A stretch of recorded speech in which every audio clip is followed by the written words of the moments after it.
Ayyee harka fuunee kabajamtoota hordoftoota keenya. Kun sagantaa ajandaa torbaaniin simbiraan geenyudha. Sagantaa ajandaa keenya har'aatiin haala yeroo irratti kan hundaa'eetii fi akka biyyaattis akka biyyoolessaattis akkasumas akkaataa naannoo hundanneeti wal qabatee haalota qabatamaa jiraniitiin irratti haasa'uuf jenna. Haasaan keenya har'aa kan irratti xiyyeeffattus dhimma yeroo irratti.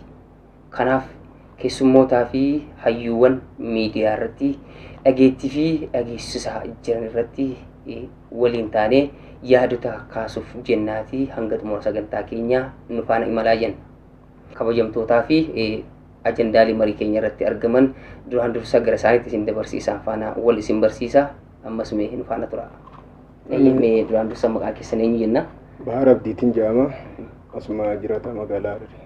Ayyee isinis maqaa keessaniin walaa barruuti. Hayyee galatoomaan jaa maqaan kiyya milkesa Ahmad asuma magaalaa Harari. Ayyee egaa akkuma jalqaba irratti kaasne irratti haala qabatamaa akka biyyaattis akka biyyoolessaatti jiruutii fi akkaatuma haala qabatamaa naannoo keenyaatiin wal qabatee wantoota jiran irratti haasa'uuf deemna. Mee keessaa haaromsa akka biyyaatti eegalame kanaatiin bu'aaleen gurguddaanis argamaa jiru hanga guyyaa har'aatti jechuudha.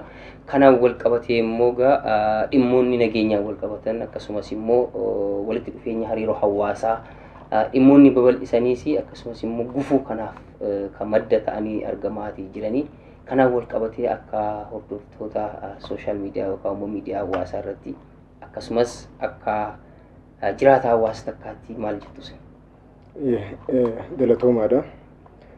Duraan dursee akkuma jedhame haaromsi gadi fageenyaan godhamaati jira. Keessattuu haaromsi godhamaa jiru kun dhaabbilee adda waa'ee afranitti kophaadhaatti gaggeeffamaa jira. Haaromsi gaggeeffamaa jiru kun bal'aadha. Isa waa'ee haaromsaa bal'inaan tarii irratti dubbachuu dandeenya. Ammoo haaromsa kanarratti kophatti ammaan tana yoo ilaallu jalqaba gara paartii dimokiraataa Oromootirraa yaa'ii saglaffaasaa gaggeessee ture. Isarratti jijjiiramni guddaan murteewwan seena qabeessi kan irratti dabree jechuun ni danda'ama. Haaromsa addaati jechuun ni danda'ama.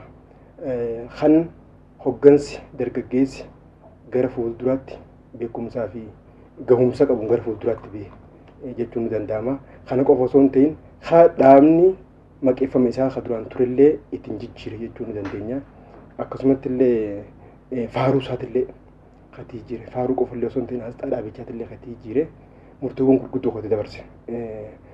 Akkasuma dhaaboonni kaanillee fakkeenyaaf amma dhaabni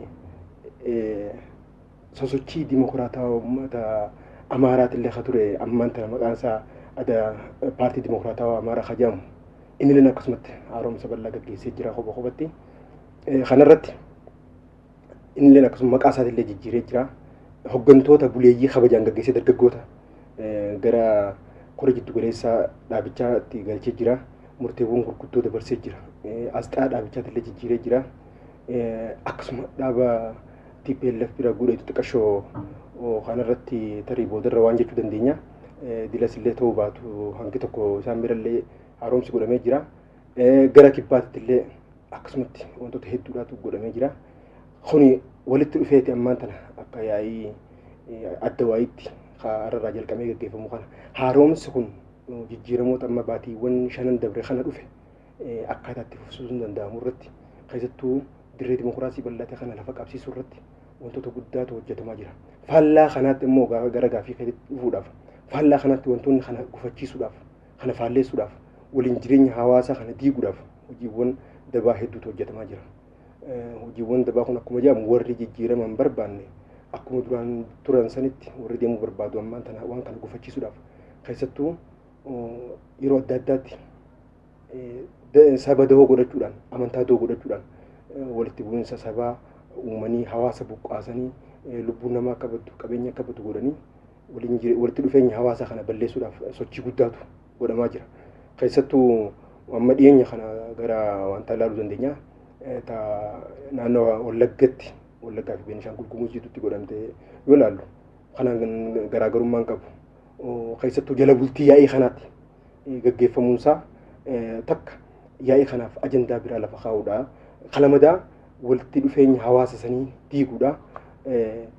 Kana ammaan tan akka kabiraa mootummaan kun akka hawaasa kana bulchuu dandeettii hooggansaa akka hin qabne akka nama biyya tana bulchuu hin dandeenye immeeji akkas jiru uumuudhaaf wantoota akkanaa kana akka dalagu jiran gochoowwan akkanaa kana ammaan tana walitti dhufeenya hawaasa biyyattiidha diiguu kana qaamni badiidha ammallee hojjechaa jira jechuuf haala haaromsaa dhaabbatee kana kan jechuu barbaadu. Gara kittiin diigame keessaa mee dhimmoota keessaa'uu ODP'n yookaan immoo paartiin Dimokiraatawaa Oromoo murtii inni Jimma irratti murteesse yookaan immoo ibsa ejjennoo qabxiilee salganii baafate keessaa dhimmi sabboonummaa dhimmi hawaasaa diinagdee hawaasaa dhimmoota xiyyeeffannaa guddaa barbaadanidha kan inni achirratti dabarse keessaa. Kana gufachiisu garuu qaamonni farra nageenyaa ta'an immoo yeroo garaagaraa ajendaalee adda addaa kaasaa jiran.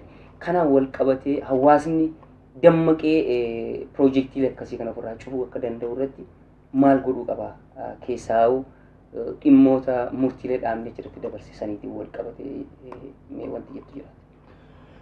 Gaarii dhagaa akkuma reefu ibsamaa jirutti haaromsa kun jijjiirama gurguddaa galmeessaati jira. Gama lamaan laaluun ni danda'ama. Gama tokkoon hooggantoonni haaromsa amma dhufan kun bu'aa haaromsaati jechuun ni danda'ama. Dhugaadhaan haaromsa kana karaa sirriitiin itti fayyadamummaa uummataa gara sadarkaa olaanaatti ceesisuudhaa fi rakkoo uummataa bu'uura irraa furuudhaaf gaggeessitoonni bifa kanaan qophaa'an gama fuulduraa dhufaa jijjiirama qabatamaa mul'isaati jiran. Gama kaayaan haaromsa hoggaa laaltu ammoo fiixee haanitti haaromsa kana maquma qofa fudhatanii namoota haaromsa kana jalatti doo godhatanii dhugaadhaan haaromuu hin barbaannetu jira. Kanaafuu haaromsi kun injifannoo garaagaraa gurguddoo fideeti jira karaa sirriitiin qaamota itti fayyadamaa jirutti jechuudha. Paartiin Dimokiraatawaa Oromootis akkuma beekamutti yaa'ii isaa dhiyoo tana Jimmatti gaggeesseeti jira. Yaa'ii kanarratti murtoowwan gurguddoon haala qabatamaa uummata Oromoo yeroo kanaa ibsu dabarsaniiti jirani. Maqeeffamarraa eegalee faajjii akkasumatti ammallee faarfannoollee jijjiireeti jira. Qabsoon bara 1982 dhaabbanni Dimokiraasummaa uummata Oromoo lafaa itti heeroo suniitii fi sadarkaa amma qabsoon irra geesseen hoggaa wal cinaa qabamee ilaalamu jijjiirama guddaatu jira. Kanaan dura paartiin Dimokiraatawaa Oromoo nama jijjiirama keessaa baasu dhiisee uummata Oromoo jijjiirama fiduu fi hafee mataa isaatiifuu rakkoo keessa jira jechuudha. Kanaafuu mataa isaatiifuu gabroomee ture, mataa isaatiifuu bilisoomee ture. Kanaafuu eegaa haaromsa gaggeesse ammoo paartiin Dimokiraatawaa Oromoo if bilisoomsuu bira kutee if qulqulleessee miila lamaan dhaabbachuu bira kutee uummata Oromootiif illee gaachina ta'eeti jira. Sun qofa osoo hin ta'in dhaabbileen obboleeyyan adda Dimokiraasummaa warraaqsa uummattoota Itoophiyaati illee isarraa paartii Dimokiraatawaa Oromoo irraa fakkii fudhatanii karaa isaa yeroo hordofaniitu jira. Kanaafuu hiikoo gurguddaadha qaba. Gama tokkoon qabsaa'ota paartii Dimokiraatawaa Oromoo miseensota paartii Dimokiraatawaa Oromoo gaggeessitootaaf jijjiiramni paartichi galmeesse kun takka gama dhaabarraa gama paartiitti guddachuun isaa kun hiikaa gurguddoodha qaba. Qabsoon boqonnaa tokkorraa gara boqonnaa kaanitti ceesisuu isaa kan akeekkachiisu kan mul'isu jechuudha. Kana qofaa miti uummataafis hiikoo qabduutu jira. Jijjiiramni paartiin Dimokiraatawaa Oromoo galmeessaa jiru kun uummataaf kaleessa uummanni abdii irra kaayan turre dhaaba kanarraa jechuudha. Arraa immoo dhaabni kun paartiin kun jijjiirama naaf fida jedhee qaamaa qalbiin isa kana hordofaati jira. Boroo ammoo jijjiirama arra caalu naaf fida jedhee abdii guddoo galmeessaati jira. Kanaafuu gama lamaaniinuu abdii gurguddootu jira. Asirratti jijjiirama amma paartii Dimokiraatawaa Oromoo kana keessatti dhufaa jiruu fi jijjiirama paartiilee obboleeyyan biratti mul'achaa jiru kana guddituuba deebisuudhaaf shirrii adda addaa xaxamaati jira. Yeroo hundaa'u jijjiiramni nama hunda gammachiisuu hin danda'u. Jijjiirama tokko hoggaa fiddu namni jijjiirama kana mormuu jira. Jijjiiramni amala isaatirraa waa sadiif saaxilamaa jira hayyoonni rogaa kanaan qoratan jechuudha. Jijjiiramni waa sadiif saaxilama. Tokkoffaa namoonni tokko tokko jijjiirama fiduudhaaf dandeettii hin qaban ta'a. Inability to change jechuudha. Dandeettii hin qaban ta'a. Lammaffaa fedhii hin qaban ta'a. Namoonni tokko tokko jijjiirama fiduudhaaf jijjiiramni kun fedhii isaanii waan duraa tuqu fedhii warra hin qabneetu jira. Kun maal jedhama? Unwillingness to change jedhamu sun fedhii hin qaban. Sadaffaan jijjiiramuma dhufeehu fedhii qabaatanii dandeettii qabaatanii jijjiiramuma dhufeehu itti fufsiisuudhaaf yeroo fedhii dhabaniitu jira. Unwillingness to sustain change jedhamu kana. Kanaafuu maali? Warri jijjiirama kana takka dandeettii hin qabne fiduudhaaf, lama fedhii hin qabne, sadii itti fufuudhaaf gahumsa fedhiidhaa fi dandeettii hin qabne hudduuba gufachiisuudhaaf akkuma amma dura jedhamaa ture amantii fi saba doo godhatanii sosso'aati jira. Xawalwaalloon as keessa jiru. Xawalwaalloonni amma naannoo lixaatti rakkoon uumamte kana. Rakkoon uumamte haala amma jiru kana osoo nu harkaan bahin jijjiiramni amma dhufaa jiru kun gara sadarkaa olaanaatti osoo hin cehin daa'imummaa isaa irratti hambisuu qabna jedhaniitu ittifachaa jiran. Kanaafuu jijjiirama jalaa bahuun hin danda'amu. Jijjiirama filannoo sadii qabna amma nuti. Takka jijjiirama kana itti amannee itti amanuu qofa osoo hin ta'in isa kana qabannee fuuldura tarkaanfachiisu filannoo biraan qabu. Ammoo kana alatti namni yaalaa jira. Filannoo keessa seenuu qabni diigmee jechuudha. Sadaffaan miila tokkoon jijjiirama keessa dhaabbatanii miila tokkoon qaama nageenya jeequ keessa dhaabbatanii warra deemutu jira. Kun sadaffaadha. Qaama fudhatama hin qabne. Lammaffaan qaamni diigmee fudhatama hin qabu. Qaamni fudhatama qabu qaama jijjiirama kana itti fufsiisuudhaaf halkanii fi guyyaa sosso'aa jiru kana jala hordofuu qabna. Hawaasni kana rakkoo sana furuudhaaf keessaa rakkoo nageenyaa amma uumamaa jirtu furuudhaaf roga maraanuu sossoodha qaba. Roga maraan sossoo qofaa miti qindoominaan sossoodha qaba. Qeerrootu jira, abbootii amantiitu jira, manguddootaatu jira, qaama nageenyaatu jira. Isaan kanaa wajjin qindoominaan sossoo'ee nageenyi isaa sabachuudha qaba. Dur mirga keenya kabajsiifachuudhaaf bifa garaagaraatiin namni sosso'aa ture. Arra mirgi keenya kabajamaati jira. Kanaafuu arra nagaya abbaa nagayaa ta'uu qabna. Abbaa dimokiraasii ta'uu qabna. Abbaa misoomaa ta'uu qabna. Arra abbaan nuyi. Kanaafuu qe'ee fi naannoo ifee eeggachuun haalaan barbaachisaadha ta'etu kaasuudha. Yaada gaariidha wanti nuti kaasaa jirru. Keessaa'uu dhimmoota nageenyaa kanarratti yeroo xiyyeeffannu haaromsa kana keessatti hayyoonni jijjiiramaa baay'een uumamaniiru. Uumamaas jiru yeroo ammaa kanatti.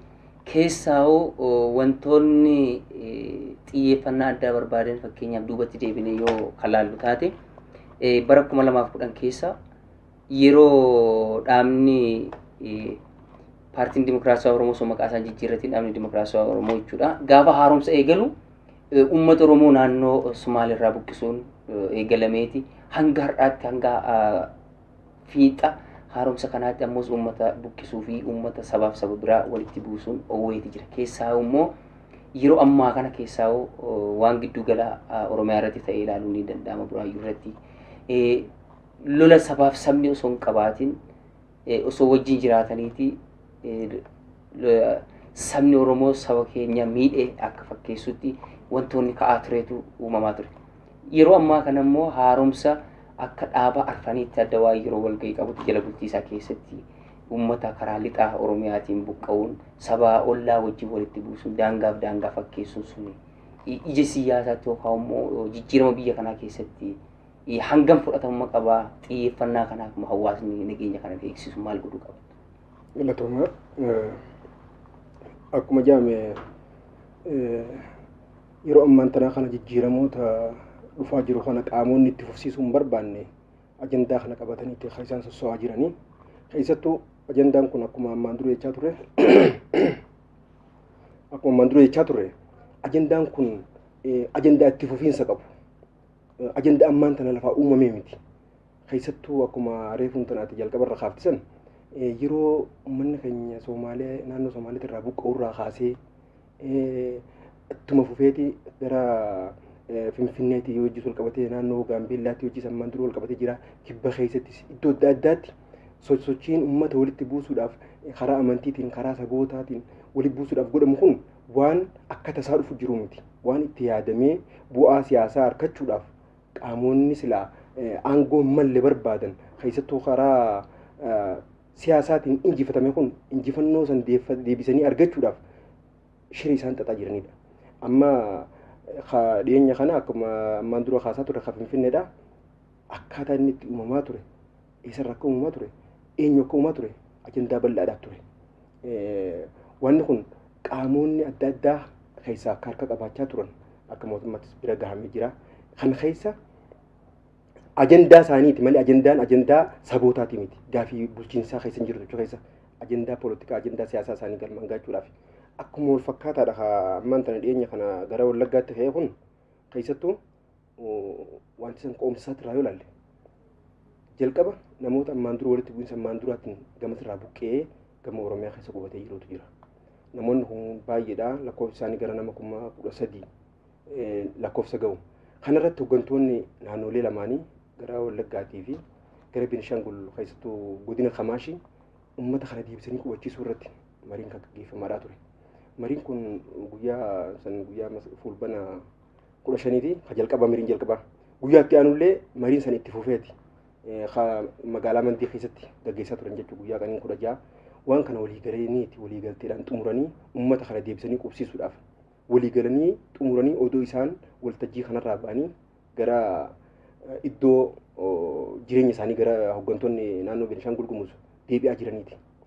Karaa irratti qaamni maqaa dhaabaatiin sossoomu keessattuu maqaa adda bilisummaa Oromootiin dhaabni maqaa dhaaba kanaatiin warri sossoomu makiinoota jarri kun deemaa jiran karaa irra dhaabsisanii tarkaanfii kana fudhatanii tarkaanfii kana ammaan tana namoonni hooggansi achirraa deebi'u gara hooggansoota bulchaan aanaa saniitillee aanaa Kamaashiitillee ichisa uummata wareegame san keessa jira nama 4dha.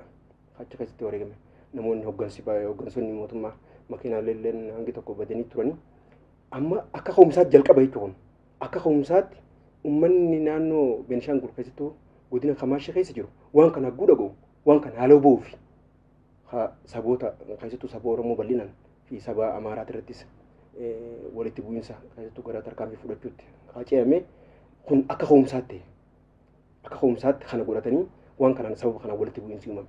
Waan kana eega sababa kana walitti bu'iinsi uumame booda ergasii qaamni siyaasaa fedhinnaa isaa kana keessa galmaan gahuudhaaf gara lachuu fiiguu jechuun mul'ata.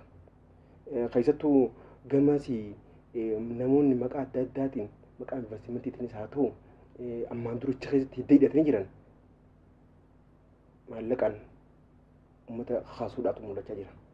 Akkasuma gamanatti karaa biraatiin namootuma keenya fakkaatanii ijoollee teenya fakkaatanii uummanni keenya akkan tasgabbuuf akka ka'ee uummanni naasuu biraa keessa seenee buqqee naannoo sanarraa deemu uummata sodaachisuu bareessuu kanaatu jira. Wanti kun hagguu laaltu ta'ee jaamee waan ta'ee jiru. Amma akka ka'umsaatti wanti namoonni keessaa harka qaban jedhame san akkuma jiru ta'ee jechuudha. Waa'ee sanii tarii booda waan sanarratti waa dubbachuu dandeenya. Anamma qaamni waan san uume abbaa fedhe haa ta'u yakka waan san lubbuun Oromiyaa keessa baddees haa ta'u lubbuun gamasii badde baduun irra turre. Qaamni lubbuu san lamaan balleesse seeraaf dhiyaachuudhaatu irra ture. Keessattuu qaamni dhaabbileen keenya immoo dhaabbileen siyaasaa hojii isaanii hojjechuun barbaachisaadha. Amma kana goonu namoonni hanga ammaan tanaatti yeroo dabre waliigaltee mootummaan dhaabbilee siyaasaatii wajjin godhe dhaabbileen siyaasaa karaa nagayaatiin biyya galanii qabsoo karaa nagaa akka gaggeessan waliigalameeti dhaaboonni hedduun gara biyyaa galanii kan qabsaa'aa jiran. Addi bilisummaa Oromootis dhaabbilee kana keessa isa tokko. Humna waraanaa qabullee kan Eertiraa jiru nagaan akka biyyaa galanii kaampii qophaa'eef iddoo qophaa'eef galanii leenjii barbaachisaa fudhachaa jiranii beekama. Ammoo ta'ee yeroo dabre hayyu dureen dhaabichaa Daawit ibsa guukan guyyaa seenan san jechuudha. Keessattuu humni waraanaa nuti qabnu parsantiin 90 ol Oromiyaa keessa jira. Ammaan tan nuti finnee dhufne biyya ollaatti irraa seenu waa xiqqashoo kaju ibsa kana ni turan. Akka wantaatti akka paartii siyaasaatti eega waliigalteen godhame dhaabni alatti hafuu jiraachuun irra hin turre. Ni jira jedhanii eega dubbatan dhaaba san deebisanii dhaabni san hiikkatee akkuma waliigaltee saniitti dhufee kaampii qophaa'eef akkasiin godhuu turre ture. Kun akkuma jiru ta'ee namoonni mallee haalirraa dhaabbatanii maqaa isaanii himatan sirrii miti kun hojii manee isaan hojjechuu qaban dhaabbileen siyaasaa keenya jechuudha. Ajandaa kana immoo qaamonni biraa oowwisuudhaaf ibidda qabate kanarratti baanziilee naqanii wanni kun ajandaa yaa'ii kanaa jala bultii kanatti ajandaa yaa'ii kanaa akka ta'uuf qaamonni waliin halkanii guyyaa fiigaa jiran ni jiran. Kanaaf amma keessattuu amma badii bal'aadha naannoo yoo ilaalle lubbuun namaa hanga kaleessaatti gara nama 30 tiranga 47 hajamu dataaleen adda addaa kan agarsiisu gara mootummaatti gara nama 30 hanga ammaatti akka lubbuun namaa baddeedha. Aljaziiraan ammoo kan gabaase gara nama 47 akka ta'etti gabaasaa jira. Namoonni buqqaan gara nama 70,000 olii akka ta'e mana gara 200 hanga 300 250 hanga 300 gahu akka gubateedha. Kun wanta guddaadha, badii guddaadha. Asirratti immoo wantoonni kaasnu yeroo milkeessa keessaa qaamni badii wanti jedhamaa tures fakkeenyaaf qaamni adda bilisummaa Oromoo maqaa isaatiin namoota socho'an kaa'u immoo badiin takka yeroo dalagamu qofa adda bilisummaa Oromootu kana godhe wanti jedhamus akka baratamaa turedha waggootaa fi yeroo darban keessatti. Sun amma yeroo dhaabni kun mootummaa faana walii galee gara biyyaatti galee hojjechaa jirutti haaromsa kanas qeebalee yeroo fudhataa jirutti fakkeenyaaf amma haaromsuma paartii Dimokiraatawaa Oromoo keessatti Jimma irratti ibsa isaan baasan keessatti akka dhaaba kana bira dhaabbatanii fi haaromsa kanallee akka deeggaranitti haa ta'uuti immoo namni alaabaa baa'u qabatee deemu hundi miseensa adda bilisummaa Oromooti yookaan immoo dantaa Oromootiif qabsaa jechuun hangam takka yeroo ilaaltu akkam takka nama mul'isa. Fakkeenyaaf saba biraa ta'uu ni danda'a, dhaaba biraa ta'uu ni danda'a. Waan alaabaa adda bilisummaa Oromoo qabatee badii dalageef fi dhaabni sun itti waqqasamuu nama kanaan duras oowwaa turedha. Ammas oowwaa jiru waan ta'eef ija kamiin ilaalame kana walitti araarsuu deemnu jechuudha. Ayyee gaariidha. Asirratti takka beekamuu qabdu yaa'iin adda dimokiraasummaa warraaqsa uummattoota Itoophiyaa kun jijjiirama amma dura galmaa'aa jiru kana karaa sadarkaa olaanaatti ceesisuudhaaf waan humna qabu murtoowwan inni dabarsuus humna farra jijjiiramaa waan dadhabsiisaa waan ta'eef jecha rakkooleen Somaalee irraa eegaltee hamma hamma Beenishaangulitti hamma lixaatti raawwatamte tun calaqqee tanaaf jechuudha. Kanaaf yoo haalli jiru tasgabbiidhaan to'atamee yaa'iin adda waa'eetuun kan gaggeeffamtu taate murtoowwan gurguddoo jijjiirama kana fuuldura tarkaanfachiisan ni murtoofti. Hoggaasu wabiin isaanii bakka dhaba. Waan ta'eef jecha hanqa danda'ametti haala tasgabbaa'aa ta'een akka gadi hin gaggeeffamnee fi biyyi jeequmsa keessa jirtii imeeji jedhamtu hirmaattoota yaa'ii dhaabbata adda waa'ee kana keessatti uumuudhaaf kan yaaddame. An akka amantaa kiyyaatti rakkoolee uumamtu mara adda bilisummaa Oromootii wajjin wal qabsiisuun sirriidhaa miti. Sirriidhaa miti.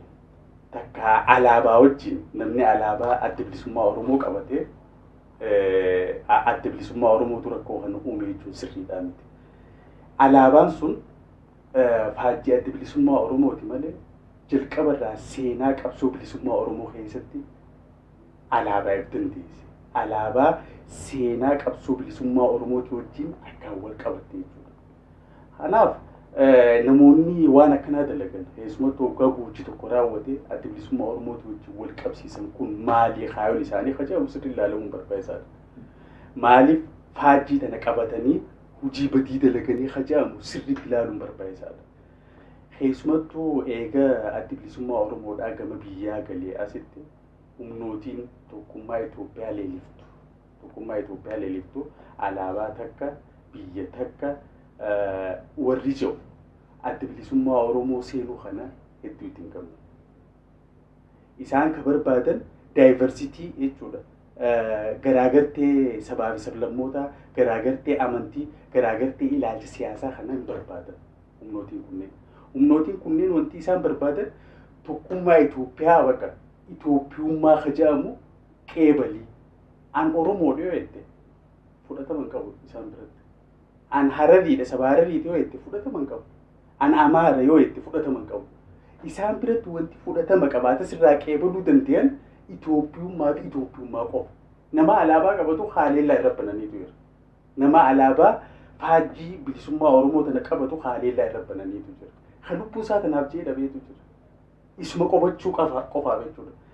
Ammoo sunii miti galmi isaanii sun duubatti maali? Waan garaagarummaa Itoophiyummaa tana keessa calaqqisiisaa tana balleessanii gara alaabaa tokko biyya tokko ta'etti deemuudhaaf jechuudha.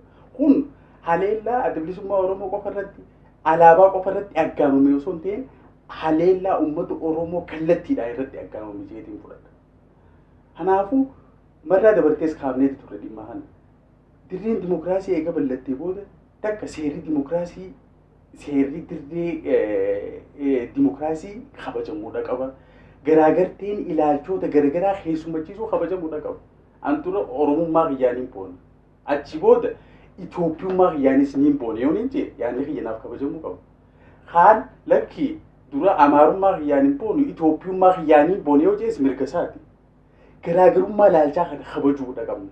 Garaagarummaa ilaalchaa kana kabajuu jaarmiyoota hin barbaanneetu rakkoo haatu mara adda bilisummaa Oromootti qabuudhaan alaabaa adda bilisummaa Oromootii isaaniitu akkana godhaa jeequmsa kana isaaniitu uumaa jechuudhaan garaagarummaa daayivarsiitii biyya tana keessa jiru diiguudhaan Itoophiyummaa dur deebisuudhaaf jeequmsaan karaa qaxxaamuraatiin aangoo qabatanii Itoophiyummaa dur deebisuudhaaf sochii godhamtu jeetiin fudhadha jechuudha kana. Gama kanaatiin keessaa'uu dhimmi dimokiraasii, dhimmi nageenyaa fi dhimmi walqixxummaa mirga jiraachuu dhabuu Itoophiyummaa keessatti yerootti shakkii ture. Keessaa waggoota arfan darban keessatti. Kanaaf immoo qaamonnii fi hayyoonni jijjiiramaa haaromsaan dhufanii fuuldura dhaabbatanii qeerroof qarreen Oromoolee gaafa bahanii hiriiraanis mormaa turan jira sirna sana jechuudha. Sana gaafasicha dimokiraasii dhabne jeeti hawaasni kan mormaa ture. Gaafa dimokiraasiin dirree bal'ifatee as ba'u immoo dimokiraasii sanatti fayyadamuu dhabuun qaamota tokko irraatii ni mul'ata.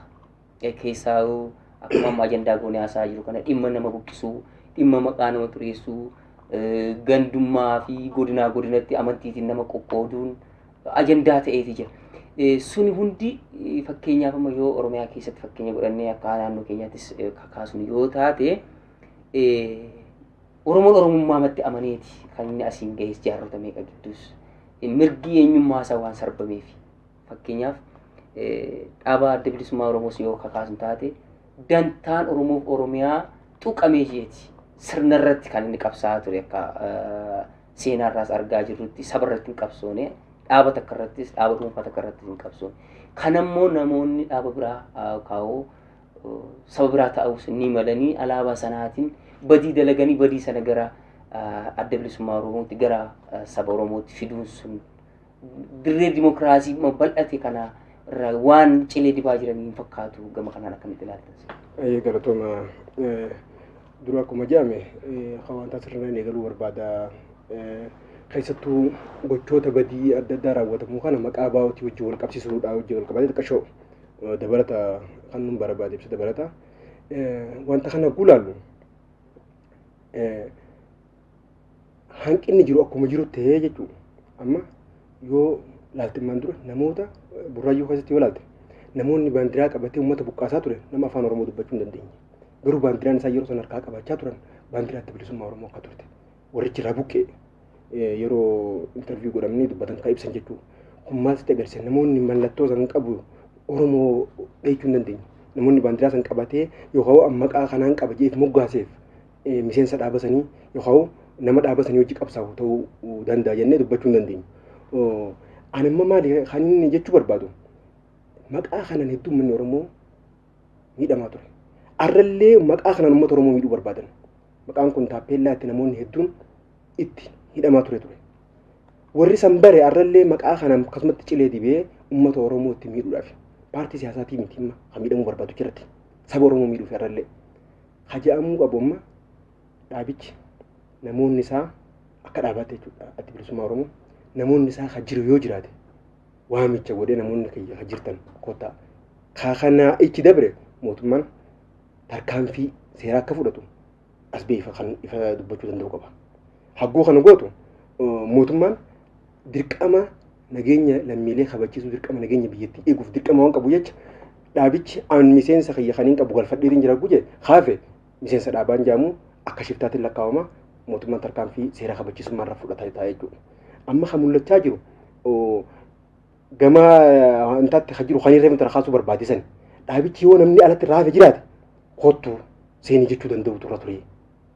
Namoonni kaayyoo inni kana hin jenne arrallee akkuma kaleessa maqaa kanaan uummata Oromoo miidhaa turan maqaa kanaan dhaaba kanallee maqaa cilee dibaa turan dhaaba kana uummata Itoophiyaa biratti akka waan bineensi eegee qabuutti itti fakkeessanii uummata sodaachisaa turan arrallee maqaan sana akka itti fufuu barbaada jirre.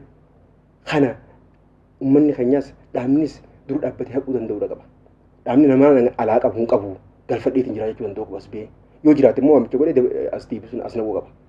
Kana kaniin jechuu barbaade. Amma nuti akka waliigalaatti hagguu haafnu gara ammaan tana dirree dimokiraasiitti wajjin wal qabatee dirreen dimokiraasii ammaan tana bal'ate kun akkuma beekamu biyyoota keenya biyya teenya keessatti namoonni sadarkaa itti bilisummaa yaada ofii ibsachuudha bilisummaa bakka fedhetti ijaaramuudha waan fedhe irratti ijaaramuudha keessattuu mirgoonni dimokiraasiidhaa hanga tokko daangeffamee ture. Amma dirreen dimokiraasii bal'atteeti abbaan fedhe dirree keessa seenee dorgomuu akka danda'u tolee jira waan kun. Dirreen dimokiraasii bal'achuu fi olaantummaa seeraa eeguun garaagarummaa guddaa qaba. Namoonni dirree dimokiraasii bal'atte kana itti fayyadamuu dhiisee sirnaan itti fayyadamuu bira dabree olaantummaa seeraa kana doo godhatee balleessuu barbaadutu kana keessa mul'achuu jira. Amma kanaaf maali dirreen dimokiraasii akkuma jirtu taate kun ammaan tana cileen dirree dimokiraasii kanaaf garuu akka mootummaan olaantummaa seeraa kabachiisuu danda'u. Ammoo hawaasni keenya jechuudha keessattuu hawaasni Oromoo jijjiirama amma dhufe kana keessattuu dirree dimokiraasii bal'ate kana jabeeffachuun akka inni itti fufee dimokiraasii waaraa ta'u gochuun nuuf filannoo jalqabaati. Filannoo biraan qabnu hawaasa Oromootti keessattuu dirree dimokiraasii kana jabeeffachuu irratti jechuudha. Kana mootummaan ammoo akka addawayitti akka keessattuu akka dhaabbata paartii dimokiraasaa Oromootti waan kana hawaasa bal'aa wajjin qabatee itti fufuu danda'u qaba. Waan kun ammaan tana jijjiirama dhufe akka waan mootummaan keessattuu mootummaan nageenya kana kabachiisuu hin danda'aniiti mootummaan dadhabaa akka ta'e mootummaan laafaa akka ta'e dirree dimokiraasii bal'ate kana sanii hojii wal qabsiisuu jira namoonni hedduun mootummaan sanii miti mootummaan humna gahaa qaba garuu fakkeenya waan takka kaasuu dandeenya. Beeylada takka jabbii ilmoo loonii mana keessatti hiitee yeroo baay'ee gadi hin dhiifne guyyaa adirraa eegate qabuu hin dandeessu jala fiidee takkaa hiikkattee hin beektu waan ta'eef qilleensa san hin beektu waan ta'eef ammoo wantoonni mul'achaa jiru wantoota sanii hojii wal fakkaataati. Uummanni affanamee yeroo baay'eedhaaf dirreen dimokiraasiitti dhiphattee baandiraa fedhe qabatee bahuu dadhabe. Uummanni waan barbaade jechuu dadhabe san arraan tana dirreen dimokiraasii bal'atu san cufa qabatee bahuu jira. Uummanni kun haa baafatu waan barbaachisan qabee haa bahu maal godhaa olaantummaa seeraa eegaa. Paartii fedhe jalatti haa hiriiru olaantummaa seeraa eegaa. Kan ammaan tana honii fi olaantummaa seeraatii fi dirreen dimokiraasii garaagarummaa bal'aa qaba. Kanaafuu olaantummaa seeraa eegsisaa dirreen kun bal'ate kun odoo cileen hin dibamne itti fufuun ni danda'ama hajuu kaniin yaada kan nu barbaadu. Mee keessaa duubatti si deebisee yaada takka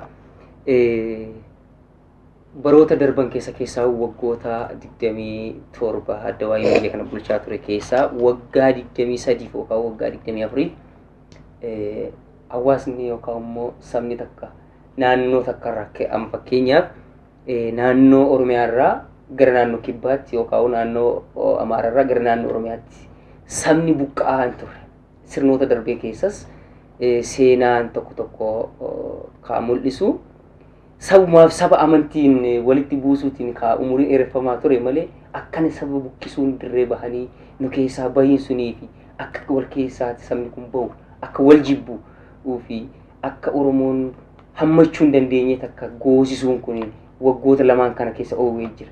Waggaa lamaan kana keessatti maali wanti akkanatti oowwiste kun wanti akkanatti ittiin ilaalamu amma akka aadaa hawaasa keenyaatti yoo gaddeebinee ilaalle yookaan immoo akkuma Itoophiyaatti yoo ilaalle wanti akkanatti oowwiste kun maali jennee yaadna. gaariidha. Ammallee gaafiin ati haafte tun deemee jijjiirama biititee yeroo ammaa kanaa gaggeessaa jirtu wajjin wal qabsiiseetiin haasuu barbaada.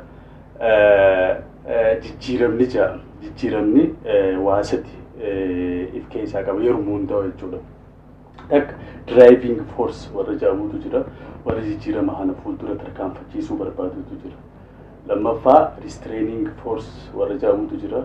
Qaamni kun jijjiiramni dhufe kun akka wajji duuba deebi'u qaama taliibu jechuudha. Sadaffaa change leader jedhamutu jira. Change leaderiin kun nama jijjiirama jechuudha. Ka barbaadu kana restraining force kana xiqqeessee jechuudha. Humna jijjiirama xiqqeessitu kana xiqqeessee humna jijjiirama fiduu kana dabalaa hojii isaa kana manage godhe jechuudha. Amma wanti ilaalamaa jiru haalli mul'achaa jiru kun nama hundaafuu ifaa jechuudha. Amma wanti godhamaa jiru humniti jijjiirama akka duuba deebi'u godhaa jirtu kun humna jijjiirama feeneetu jira jechuudha. Humna jijjiiramni kun akka duuba deebi'u barbaadu. Maaliif yeroo takka takka uummata walitti buusuun aangoo dheereeffachuufis haalli inni itti fayyadu jira. Tokko ammaas uummata walitti buusuun aangoo gabaabsuudhaafis haalli inni itti fayyadu jira. Konteekstiidha. Walitti bu'iinsi amata 23 dabran tahaa ture. Aangoo dheereeffachuudhaaf saba naannoo keessatti saboota adda addaa walitti buusanii hanqi isaa wal nyaatan kaan kursii irra taa'ee nagayaan nyaataa dhugaatii isaa fayyadamee jiraatu jechuudha. Ammaa kun ammoo walitti bu'iinsi amma uumamaa jiru kun walitti bu'iinsa takkaa konfliktii aangoo gabaabsuuf aangoo humna jijjiiramaa gabaabsuuf tahaa jiru jechuudha. Maalirraa ibsamni isaa maali? Takka haala dagaggamaati. Ka dabre sun yeroo dheertuu fudhatu sun amata 20 fi wayii ture sun arra qabateeti suuta suutaan babal'isaa miidhaan isaatillee suuta aangoo dheereeffachuuf waan ta'eef jecha wanni isaan ficaan isaan amma barbaadanii jiru. Bu'aan isaan amma barbaadanii jiru yeroo sunitti. Suutaan namni akka wal nyaatee aangoo isaa ammaa kun ammoo guyyuma tokkoo fi lamatti za'aa muraasa keessatti haala suukanneessaadhaan nama ajjeesuudhaan namni akka baqatu godhuudhaan bu'aa dafamee jechuudha. Nama keessatti laalcha jijjiiramaa akka uumamu godhuudhaaf kan kaayyeeffate. Kanaafuu lameen jechuudha. Kun dafeeti bu'aan isaa dafeeti lafarra mul'ata. Aangoo humna jijjiiramaa kana gabaabsuudhaaf.